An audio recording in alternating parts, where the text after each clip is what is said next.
I think the bid that the Tata Group had provided for the same asset, just pull up an Electrosteel steels as well. So I believe the bid that the Tata Group as well had provided was about 3,500 crore rupees. So complete bankrupt firm, the highest bidder, and the news is out that the bid goes to Vedanta. Anil Agarwal, remember, on record on ET Now itself had gone ahead and said that they would be a very right strategic fit for this company, and this is exactly what they were looking for in order to expand their presence as well.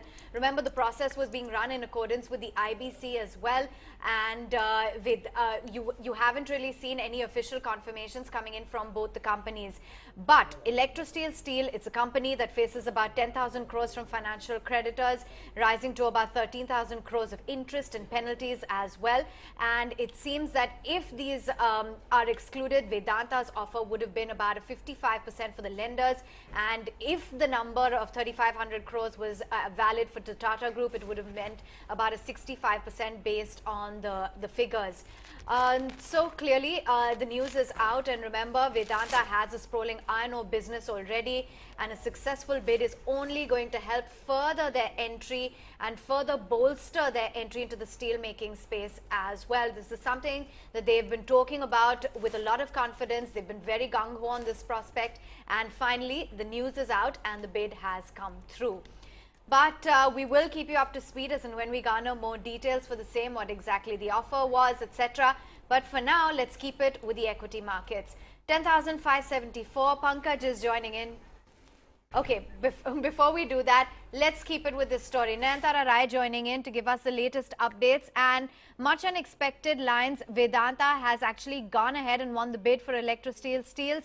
And Nayantara, this is going to be a big step in helping the company company's entry into steel making. That's right. This is Anil Agarwal and Vedanta's official entry now into the steel business. In the last two interviews of Vedanta chairman Anil Agarwal, he made it quite clear to ET Now that he's betting big on this, and he wants to do this initially with inorganic growth.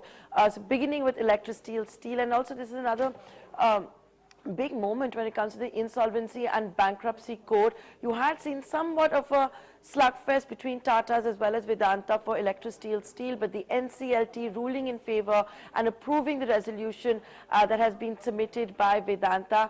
I do understand that the law firm Shardul Amarchand Mangaldas had resisted as far as his resolution plan goes.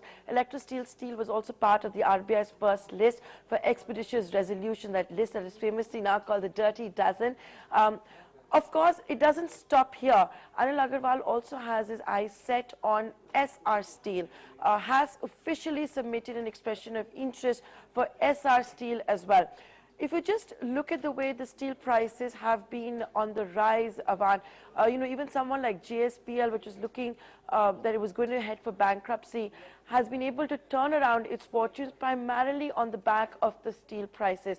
It's a cyclical business. It always has been.